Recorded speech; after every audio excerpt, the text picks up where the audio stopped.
Hey everyone, and welcome to Madness Thursday. I'm Jim Williams along with Chris King. And Chris, we got some fun stuff to talk about today because, we've got the Sweet 16 begins tonight in San Francisco and San Antonio. And ironically, Going exciting places. yeah, ironically, we were talking about it in the pre-show that the games that are early on television tonight will be the games played out at the Chase Center in San Francisco, where in San Antonio they're going to get the late games. So Right, which makes no sense, but that's yeah, TV dictating tip-offs. TV logic. So there you go. But yeah, it is a little strange, but hey, it is what it is. Before we get started, let's do a couple of business items, get them out of the way. And that would be, let's see, let's start with our deals at, let's do a quick one here for our buddies at BetMGM, okay? So, our friends at BetMGM, we're not going to talk tonight today about the NBA because we got a lot of stuff going on. But here's the deal, and that is this: use your BetMGM app and place a bet of at least $10 on any NBA game, and you get $200 if either team hits a three-pointer. Just click on the link in our show box below, and that way you'll be able to play.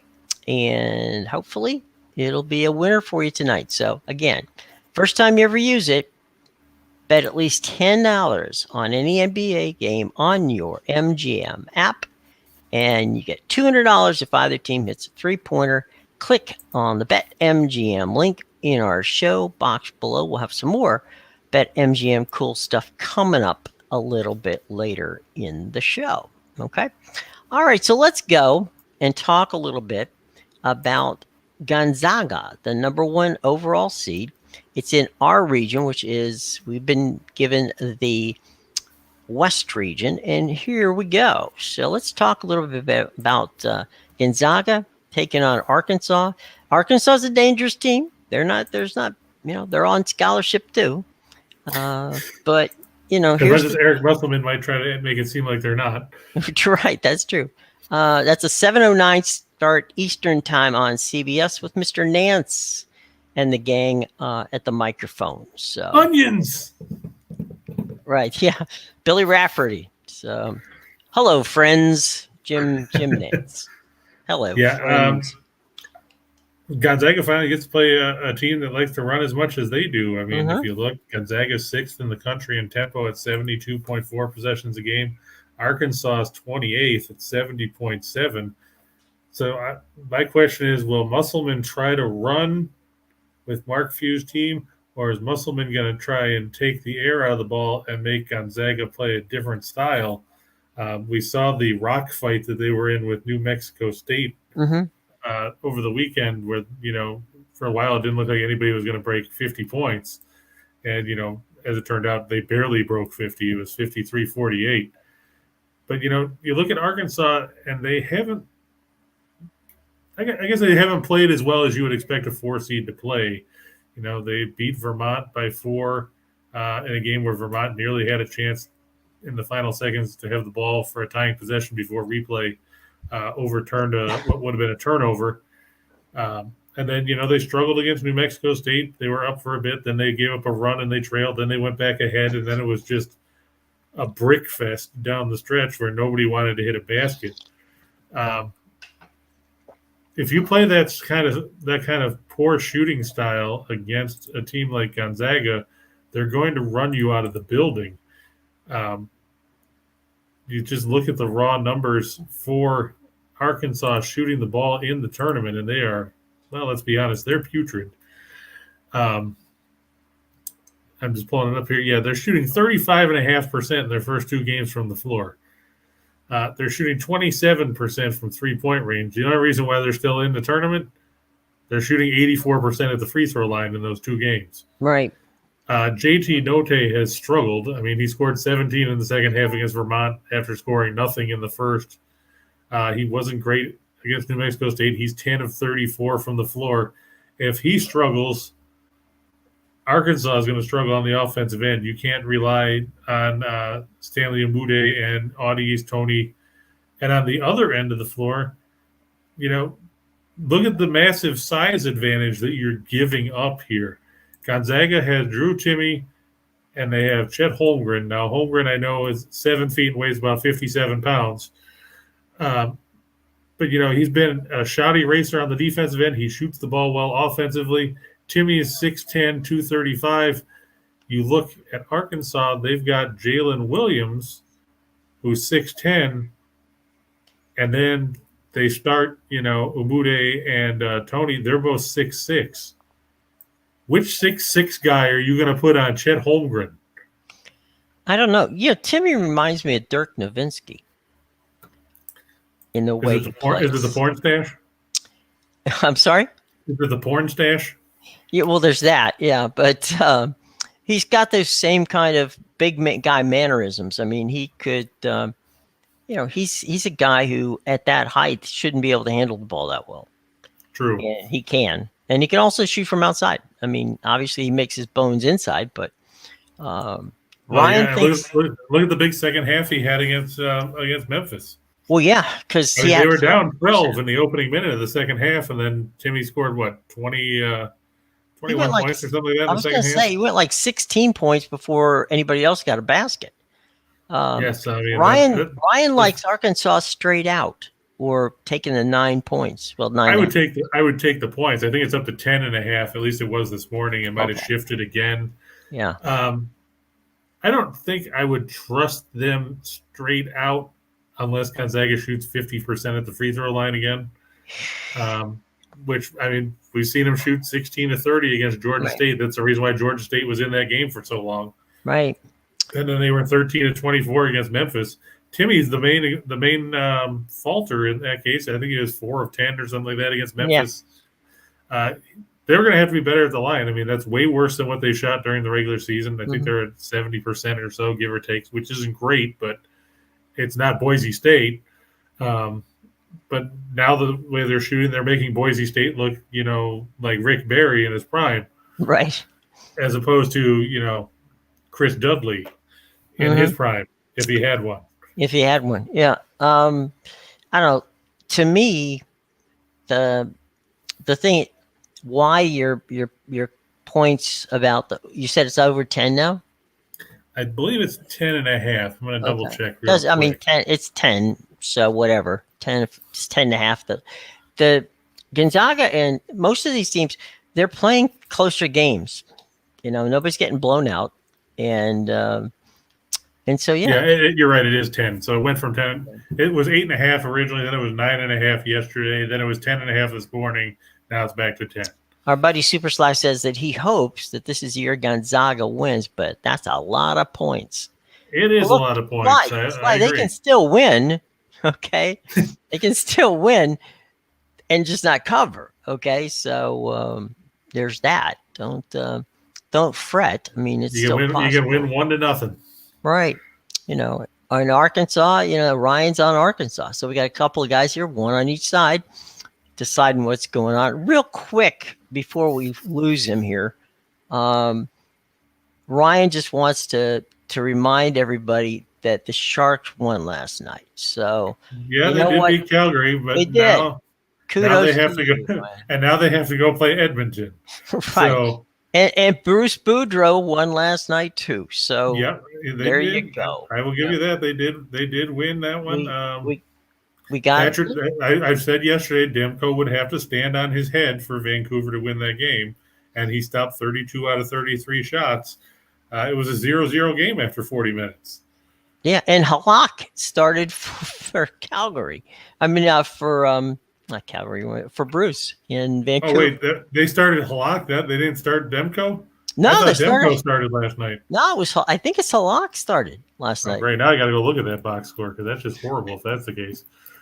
It's probably because he didn't get traded, so. Yeah, maybe he's just so excited. I I mean, think, Peter Mrazek didn't get traded either, and he beat New yeah, Jersey yesterday. right. So I think that Halak started last night.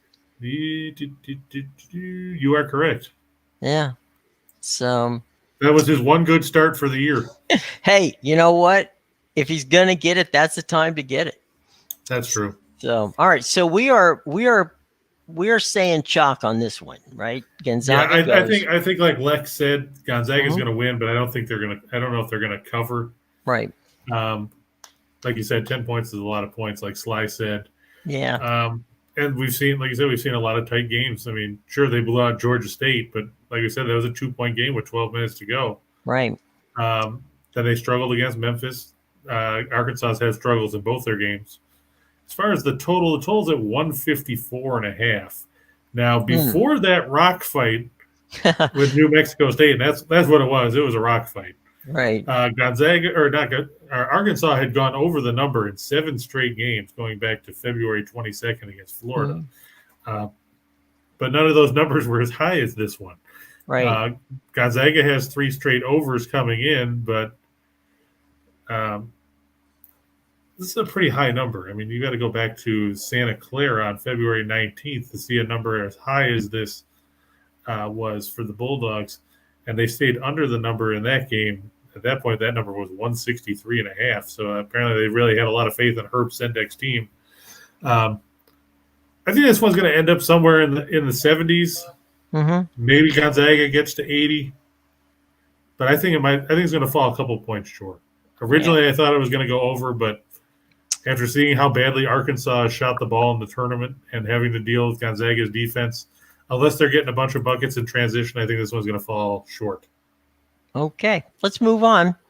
And we got. Well, T-Train says he's Gonzaga minus 5.5 in the first half. So at halftime, Gonzaga will be up by 6 or more. Hey, I would agree with that. That might be fair. Yeah. That might be fair. South Region, Villanova and Michigan, the team that we didn't think should be here. Still don't think they should be here, but is here. But well, the sun shines on a dog's ass some days, Jim. That's right. But Villanova is not the kind of team that Michigan can play with. I don't think. No, I mean Villanova is a good veteran team. Mm-hmm. You know, Jay Wright's got guys that have been here before. Gillespie's a senior. Samuels is a senior. Slater is a senior. Justin Moore is a junior. Caleb Daniels, one of their key reserves, is a senior. It's a veteran team. They're not going to be intimidated by Michigan and their 19-14 record. I don't want to hear about strength of schedule. I don't want to hear about how great Michigan is because, you know, they played all these teams that were in the tournament down the stretch. So what? There were 9 teams from the Big Ten in the tournament when it started. No. There's 2 left. Right. I don't care who you played when they were all first-round losers. Correct me if I'm wrong, but didn't Villanova go to Baylor and beat them down in Waco? Villanova lost to Baylor badly in December. Well, they went to Waco. They didn't go. They beat Tennessee on a neutral floor. They lost to UCLA in overtime way back in November. Okay. They lost to Purdue on a neutral floor by 6. I thought I remembered them playing and winning against a good team on the road. I thought it was Baylor. Well, I mean, they did beat some. They beat Providence on the road. Right. Providence is in the Sweet 16. Right. You know, they played well in conference play. They beat Seton Hall. They beat Xavier. Not like anybody wants to talk about Xavier most of the time. Right. They beat Penn. You know, I know nobody really wants to talk about Penn because you know they were not in the Ivies, but you know. Well, that Baylor loss was probably their worst loss of the year. They lost 57-36 back, but that was back on December 12th. 36. Good Lord. 36 points. They shot 6 of 27 from 2. And just to show that they weren't discriminating, they were 6 of 27 from 3. So they were bad on both sides, yeah. They shot 22.2% from the floor. And, you know, when you do that, you're probably not going to win. Probably going to lose, yeah. So, I mean, let's be honest. They never led in that game. What's the line on Nova and Michigan tonight? The line on Nova and Michigan is currently Villanova going off by 5. Hmm. And the one thing that if you're Michigan you hate is if it's a close game late and you've got a foul, you might as well just pack up and go home. Villanova, number 1 in the country in free throw shooting, 82.5%. Michigan is not in the they're not there. Michigan is 102nd at 73.9. Yeah, there you go. Michael said Villanova crushed Tennessee and Knoxville. Thank you. That was I was trying to remember. Thank you. I appreciate that. Thank you, Michael, because I couldn't remember which one it was either. So yeah. So thank you, Michael, from our new crack research department here. So okay, this one we're gonna go chalk on Villanova and the points, right? We can let 5 points. They'll beat them by 5 points. Yeah, because Michigan doesn't force a lot of turnovers. I mean, they're 337th in turnover percentage defensively at 14.8%. I get that they're good offensively. Villanova's better. I mean, Michigan's 19th in offensive efficiency. Villanova is 8th. Villanova also 30th in defensive efficiency to Michigan's 77th. And like I said, it can come down to experience. Villanova's been here before Michigan. You know, Dickinson's only a sophomore. I know Eli Brooks is good, but Houston and Diabate are both freshmen.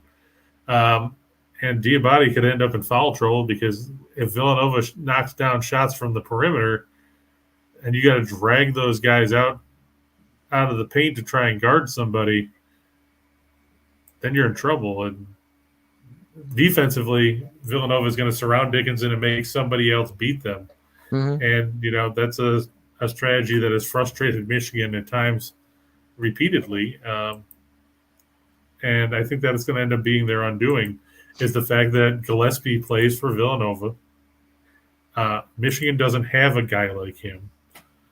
And I know everybody's talking about how great Frankie Collins has played at the point as a freshman with Devontae Jones missing. But the bottom line is he's a freshman.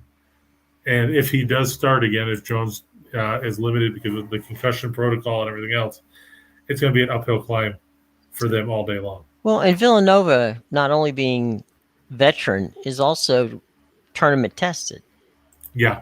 So there's nothing here is going to be overwhelming to them. They're going to go down to San Antonio and have some fun. So, yep, this might be the time, folks, that the Maize and Blue take the long ride home. So we'll see.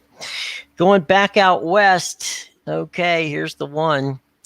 Coach K. T-Train says the same thing. He says he thinks Jay Wright might go right at Dickinson and get him in foul trouble, and that would get him off the floor, and then Michigan's going to really be in trouble. You know, that's what I would do. You know? Yeah, and Mike says, you know, Villanova, Jay Wright is one of the best coaches in the country. I'd agree with that. He's got 2 titles. I'm not going to disagree with that. You know, the funny thing is that Jay has turned down more money to coach at bigger schools, but he likes staying in Philadelphia and likes coaching Villanova. Meanwhile, you got guys like Willard that left Seton Hall to go to Maryland. Right. Well, you know, he's taking the cash. And there you go. The Steve Miller Band once said, take the money and run. That's right. Speaking of, okay, so does the Mike Krzyzewski farewell tour end tonight in San Francisco? Does he leave his heart in San Francisco and lose to Texas Tech? 9:39. That's an approximate time, folks. Don't hold us to it. On CBS, it's 40 minutes after the first game's over. I don't What's think the so. line? I think the line last I saw, and I'll double check to make sure that it hasn't changed. Oh, maybe it has. Look at that. It is now currently depending on the book, Texas Tech is a 1-point favorite at most books, including Bet Rivers and WinBet. At Caesars, they've now made it a pick'em. For some reason, BetMGM has switched the line to Duke minus 1.5. All week long, it had been Texas Tech minus 1. So now apparently, there's somebody jumping in saying that Duke is. So the money's pushing Duke. Yeah. But not much. Well, enough that it moved it to a pick'em at Caesars, and like I said, at MGM, it moved from Texas Tech minus 1 to Duke minus 1.5. Right. Ryan says he's a Duke fan and has no confidence in this game because they almost lost to Michigan State.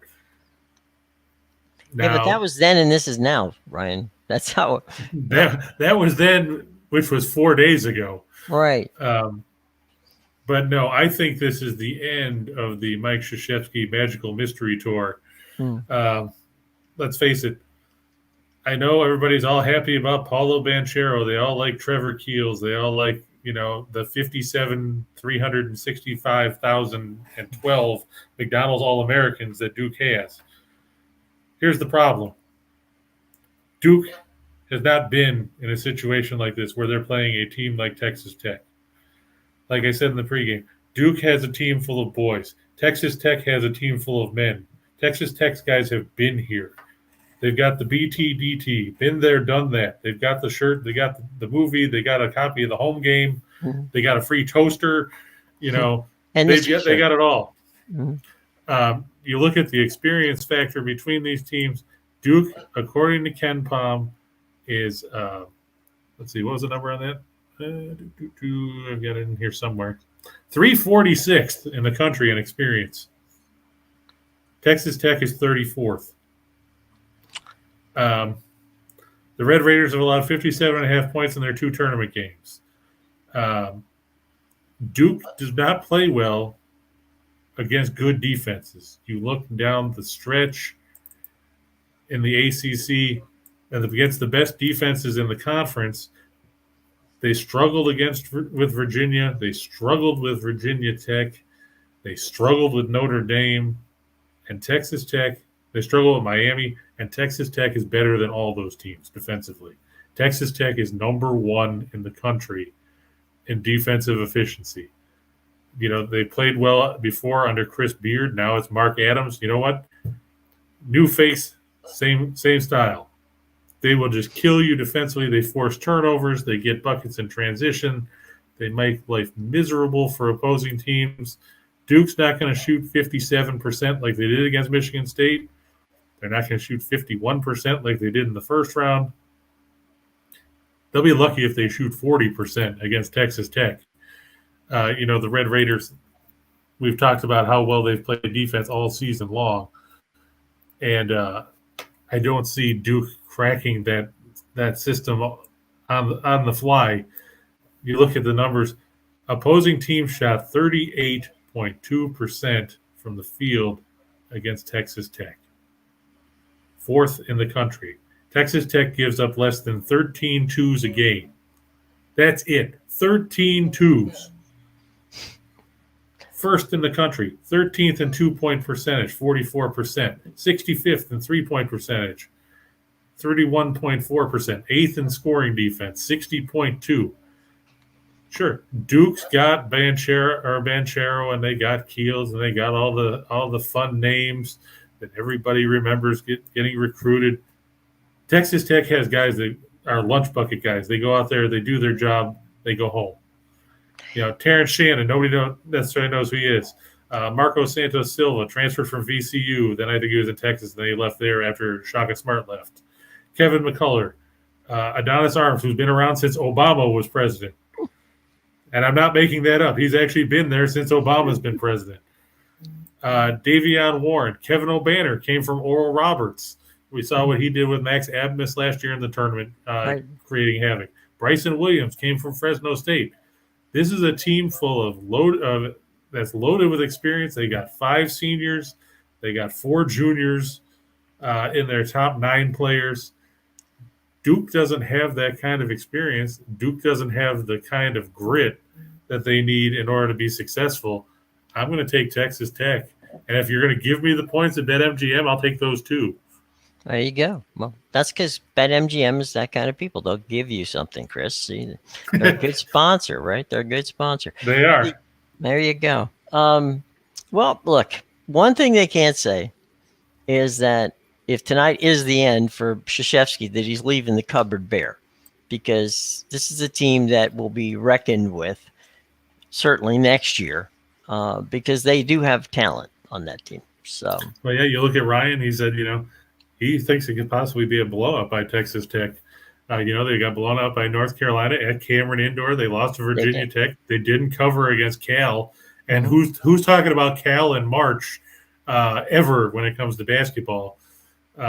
Who's talking about Cal in anything? In maybe the academic decathlon or something. Maybe golf. But sure. You never. But know. I agree. I know you think that Duke will get through. If they do, I might get helped by the officials. What did I tell you? I said to you, I wouldn't bet on it. I said it was. Oh no, I didn't say you would bet on it. I just said you think that Duke's going to get through. I'm not saying you were betting on it. I hope Duke gets through. I've got a rooting interest here. And you never bet on games that you have a rooting interest in, because that's not wise. And it is true. Always bet accordingly, and stay away from games like this if you've got some sort of feeling toward it.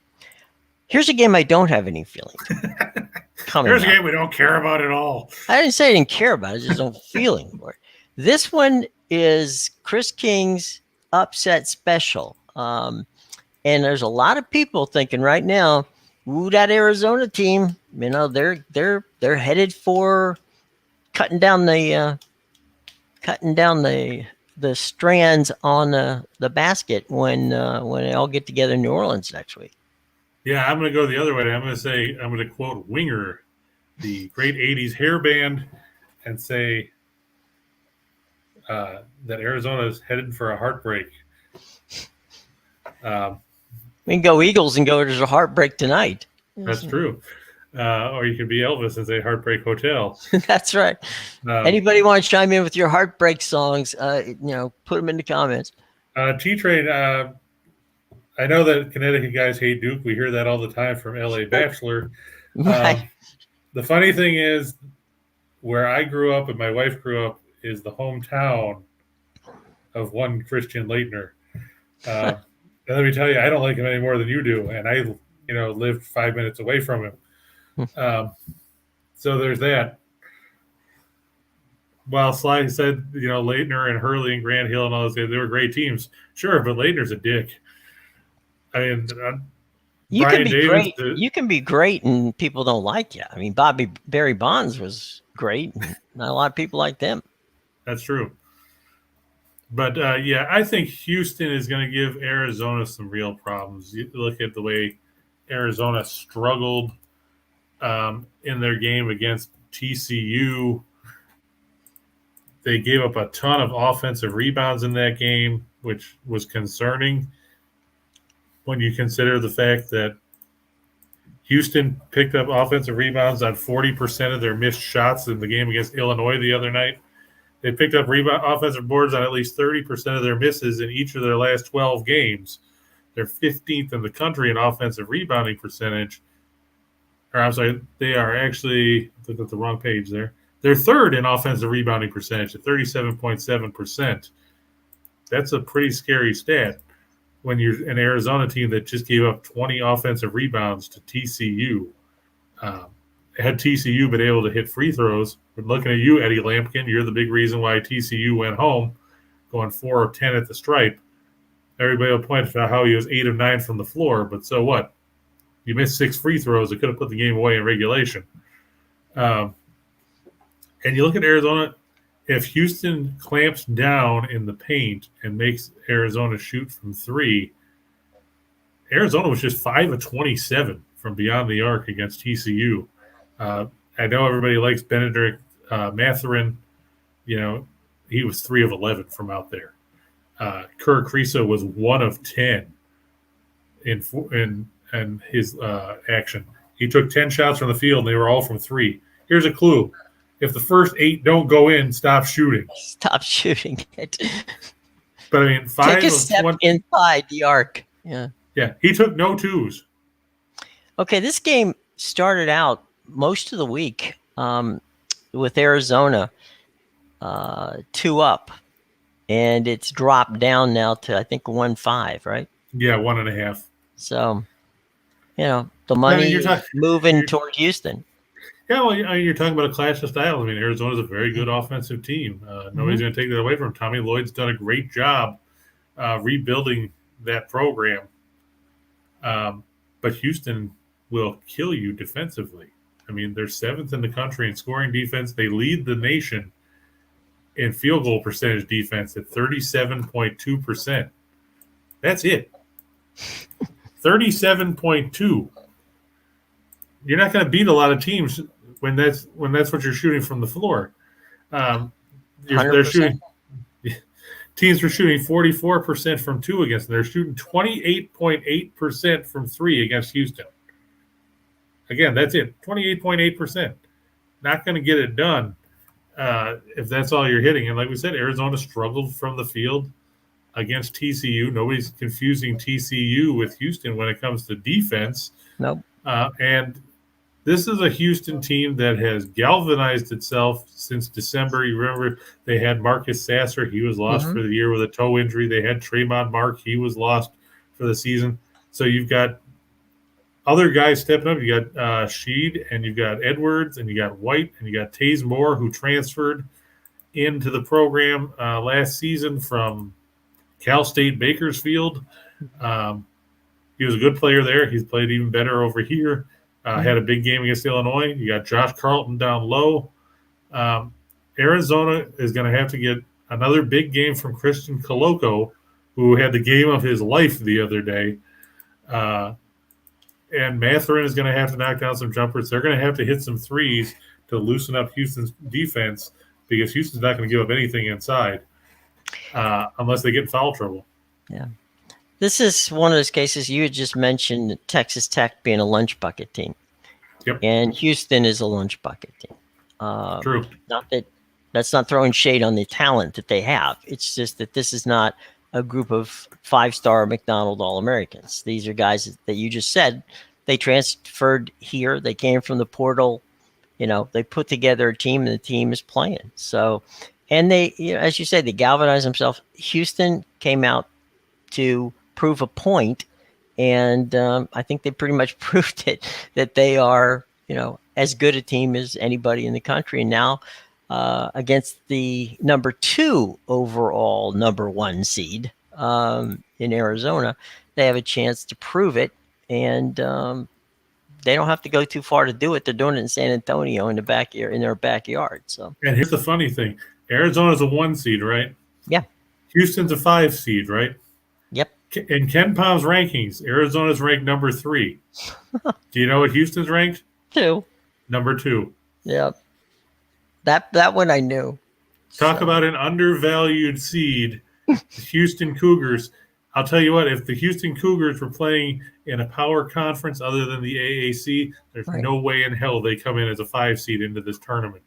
You talk about being disrespected. Yeah. A team that is 31-5, and 2 of their losses were to Memphis. 1 was by 2 to SMU. 1 was by 1 to Alabama on the road. And the other was a 2-point loss to Wisconsin on a neutral floor back in November. You talk about a team that is disrespected. It's the Houston Cougars. And I think Kelvin Sampson is going to channel that disrespect and say, "Don't you think we should be a 1 seed? These are the bozos over on the other bench that they ruled are better than you by, insert X number of teams," because you have to figure that Houston would basically be slotted somewhere between 17 and 20 if Arizona is the number 2 1 seed in the bracket, just by going by simple math. So you're talking about there are at least 15 slots worse in the seed lines than Arizona, and it makes no sense, especially when you look at how bad the Pac-12 was. Well, yeah, and the thing for Houston is they're going to be in the Big 12 coming up here soon. So that'll give them an opportunity to hopefully get some respect down the road. Hey, look, before we go to the 2 for the money, 4 for the show, and all the important stuff that got going on there, 2 things we want you to do. Number 1, we want you to go down to the show box, and we want you to sign up for Winners and Whiners Sweet 16 booklet, which should come out tomorrow morning because, or today. I think it's out. Yeah, it's out. I got mine this morning. Okay, so you can have it for tonight's game.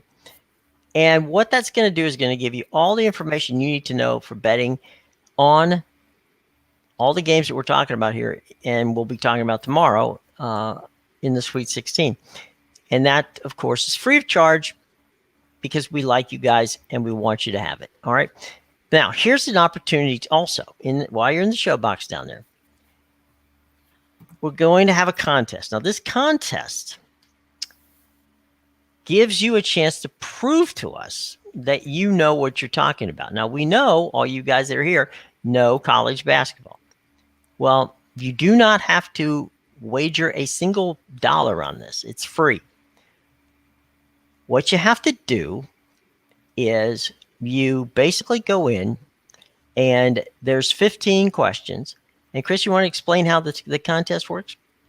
Yeah, it's going to be set up where you get to pick we'll ask you a bunch of questions where you say yes or no. It'll be there's 15 of them.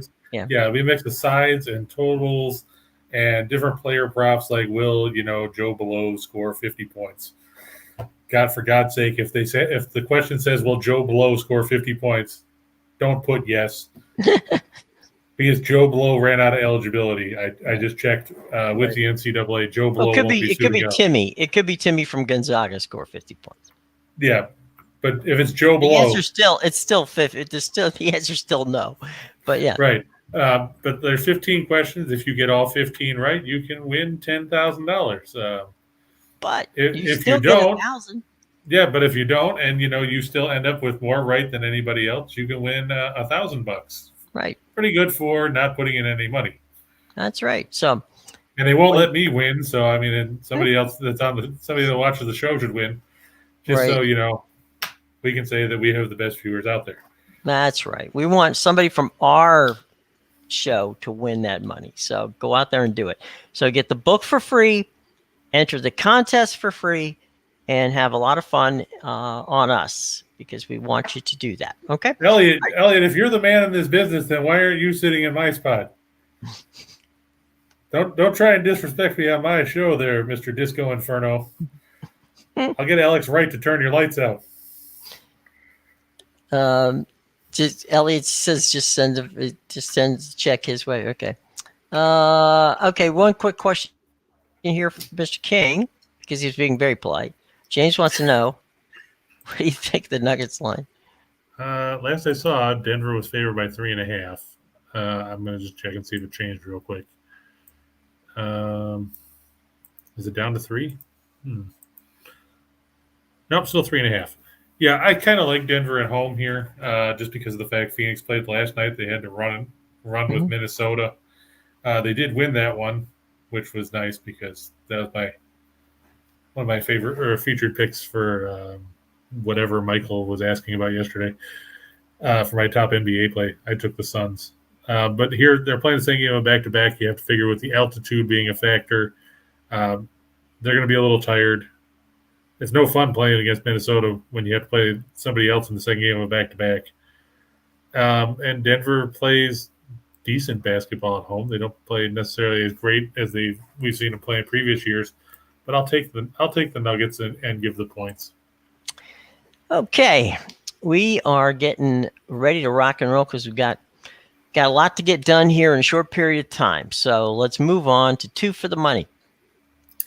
Yeah. Speaking of one-sided games, I'm gonna take the Bucks minus 12.5 over the Wiz. The Wiz, I just don't trust them. I know that I've heard reports about Antetokounmpo supposedly not playing. I haven't confirmed it because it's been a busy afternoon. But even still, you look at how bad Washington has played of late, and it's just not compelling. Yeah, Antetokounmpo was out with a sore knee. Middleton's still dealing with that wrist injury. But, that's the great thing about Milwaukee is they've got 55 other guys that can step up and score points. Meanwhile, Kyle Kuzma is not going to play for Washington again, so it's going to be Porzingis and who? I still don't trust Washington even getting that many points. I'm going to take Milwaukee. And I'm going to go with Sly's Jets over the Sens. I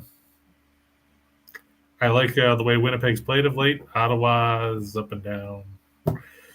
And this game's in Winnipeg, so I'm going to ride with Winnipeg in that one. We talked about Villanova over Michigan. If it's a close game late, Michigan's screwed because Villanova actually shoots free throws, unlike a lot of these other teams in the tournament. And I'm going to go with Florida over Montreal. I just don't trust the Canadians. If the Panthers want to be taken seriously as a contender for the Stanley Cup, they need to beat up on doormat teams like Montreal. I don't care if the game's in the Bell Center. I don't care if the game is on Mars. The bottom line is the Panthers are a first-place team and the Canadians are a last-place team. That usually bodes well for the favorites. It's going to be Spencer Knight starting again. I don't know what's up. Do you know what's up with Sergei Bobrovsky, Jim? He's got a hangnail or something? He got scratched late the other night, but I have no idea what the problem is. I was going to say, because this is Knight's 5th straight start. Yeah. I know Ekblad is on IR. See, they don't even have anything listed on the injury report for him at all. I'm looking. They got Lundell, Ekblad, Hornquist, Johansson, Lomberg, and Nudavara. Right. Bobrovsky's not even on the injured list or the injury report. So I don't know what the hell's going on with him. Yeah. By the way, Marlo, the Wizards do stink. I can tell you that from firsthand knowledge. All right, let's go to 4 for the show. All right, we're going to go with, well, I said it before. I'm going to stick with it. Texas Tech ending the magical mystery tour of the Duke Blue Devils and Coach K. So when you see them take the floor next time, you'll see John Shire as the coach, and we'll see how long he lasts before he gets the Ziggy. I'm going to go with the Cougars. It was -2. It's -1.5 now. But I'm still going to go with the Cougars. I think their defense and their physicality is too much for a young Arizona team to deal with. I like the Raptors at home over the Cavs. Cleveland is just kind of falling apart, and a win here will have Toronto jump Cleveland in the standings as they race for the final guaranteed playoff spot in the East. And, of course, the St. Louis Blues taking on everybody's favorite punching bag, the Philadelphia Flyers. And unfortunately for the Flyers, this game's on the road where they play even worse than they play at home. So we will take the Blues. And now it's time to go to the menu, guys. And this one is the one you want to pay attention to. Right. Arkansas and Gonzaga, I look to stay under the number.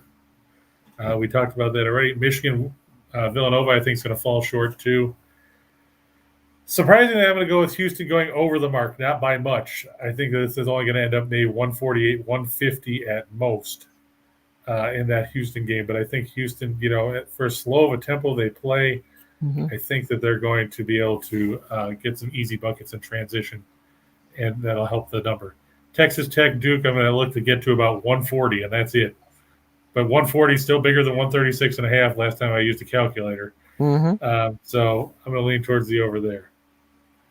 On the hardwood, I'm going to go with Memphis, -12.5 over Indiana.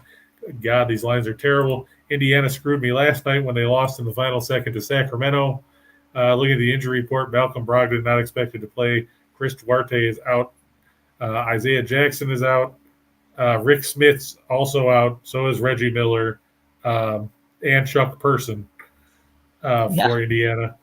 For Memphis, as of right now, Dylan Brooks, Brandon Clark, and John Morant are out for the Grizzlies. That'll be the third straight game that Morant's missed. But, hey, he didn't play yesterday, and they still beat the Nets. So I'll look for them to beat the Pacers, who are absolutely dreadful. The Bulls, -1 over New Orleans. Let's see. The Bulls, according to the injury report, have Lonzo Ball, DeMar DeRozan out with an adductor strain. Zach LaVine is available and should play. Brandon Ingram is doubtful for the Pelicans. I just think Chicago needs this one. more than New Orleans at this point. Yep, Marlo said for the Pacers, it's all on Dale Davis. Yeah, Antonio Davis decided he wasn't going to suit up tonight either. So it's down to Dale Davis and the late Wayman Tisdale. Right. Like I said, I'm going to take the Nuggets over the Suns. On the ice, Minnesota, I'm going to go with them over Vancouver. I know I took Colorado over Vancouver yesterday, and they didn't pan out. So that's probably why they started Halak, though I don't know why you'd start Halak against Colorado. So it'll probably be Demko tonight. Minnesota, though, they're rested. They're playing at home. They play well there. I think they'll pick up the win. I'm going to go with Nashville over Vegas. Vegas is reeling. They were blanked in back-to-back games. Nashville's playing good hockey right now. And I'm going to take the Kings at home. They're the best team playing in the Crypto Dome right now, folks. The Blackhawks beat Anaheim last night 4-2.